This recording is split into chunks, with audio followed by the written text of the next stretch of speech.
Hello everyone. Today we were going to discuss about spiral model. Spiral model को 1985 में Boheme ने introduce किया था। मॉडल का शेप स्पायरल होने की वजह से इसे स्पायरल मॉडल कहा जाता है।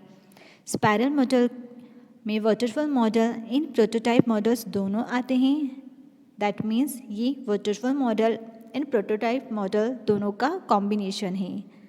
स्पायरल मॉडल का यूज़ बड़े प्रोजेक्ट यानी कि लार्ज स्केल के प्रोजेक्ट के लिए किया जाता है। छोटे प्रोजेक्ट में इसका यूज़ नहीं किया जाता एंड ये मॉडल बहुत ज़्यादा एक्सपेंसिव होता है। स्पायरल मॉडल के टोटल 4 फेज होते हैं। फर्स्ट होता है planning, second risk analysis, third engineering, fourth evolution. Step by step हर एक फेज़ के बारे में हम पढ़ेंगे। स्टार्ट करते हैं प्लानिंग फेज़ से। प्लानिंग फेज़ में जितनी भी हमारी रिक्वायरमेंट है उन्हें कलेक्ट कर लिया जाता है। प्लानिंग फेज़ में हम सॉफ्टवेयर को हम क्या अचीव कराना चाहते हैं या उसकी गोल क्या है उसके बारे में डिस्कस करते हैं। सेकेंड आता है हमारा रिस्क एनालिसिस। यहाँ पर आप देख सकते हैं टोटल 4 फेसेस के बारे में स्टेप बाय स्टेप हमने पॉइंट्स लिखे हैं। यहाँ पर फर्स्ट हमने देख लिया है प्लानिंग फेज को, सेकेंड हम देख रहे हैं रिस्क फेज को। रिस्क एनालिसिस में हम जितनी भी रिस्क है उसको आइडेंटिफाई करते हैं एंड अगर कोई रिस्क मिलती है तो उसी सॉल्यूशन निकाला जाता है। हम करेंट सिस्टम में जब हम वर्क कर रहे हैं तब ऐसा नहीं होता है कि आपने कोई सिस्टम डेवलप कर लिया देन उसके बाद में आप किसी प्रॉब्लम को आइडेंटिफाई कर रहे हो, उसके बाद आप उसके लिए सॉल्यूशन निकाल रहे हो। अपकमिंग जितनी भी प्रॉब्लम्स हमें लगता है कि इन फ्यूचर हमें आने वाली है उसको पहले से ही फोरकास्ट कर लिया जाता है, देन उसके लिए पहले से ही सॉल्यूशन निकाल लिए जाते हैं।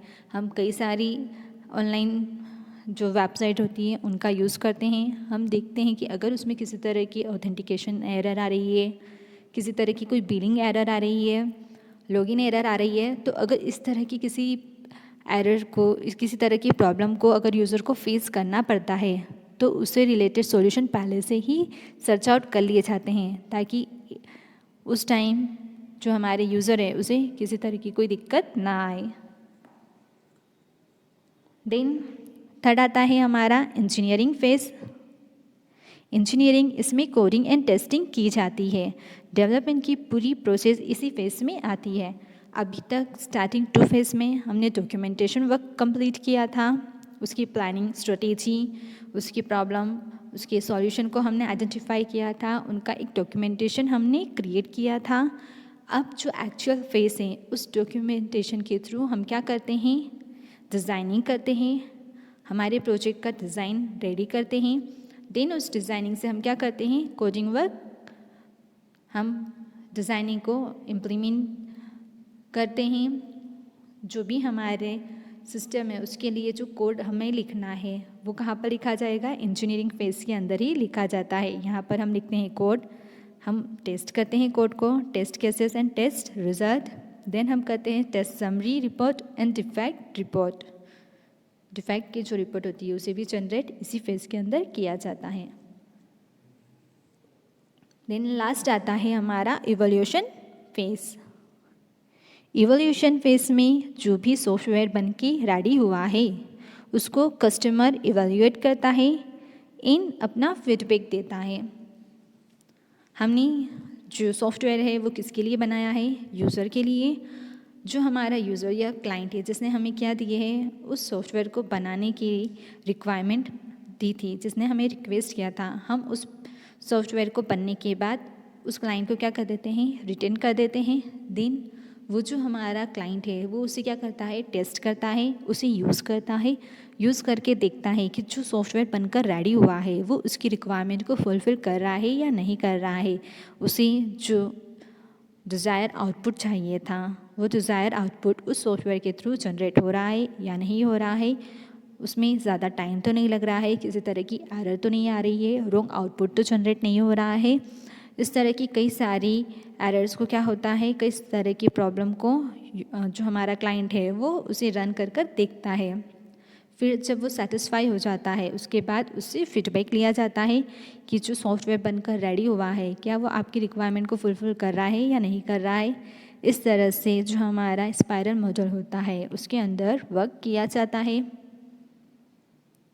अब हम बात करते हैं कि जो हमारा स्पाइरल मॉडल होता है उसे हम किन एप्लीकेशंस में यूज़ कर सकते हैं।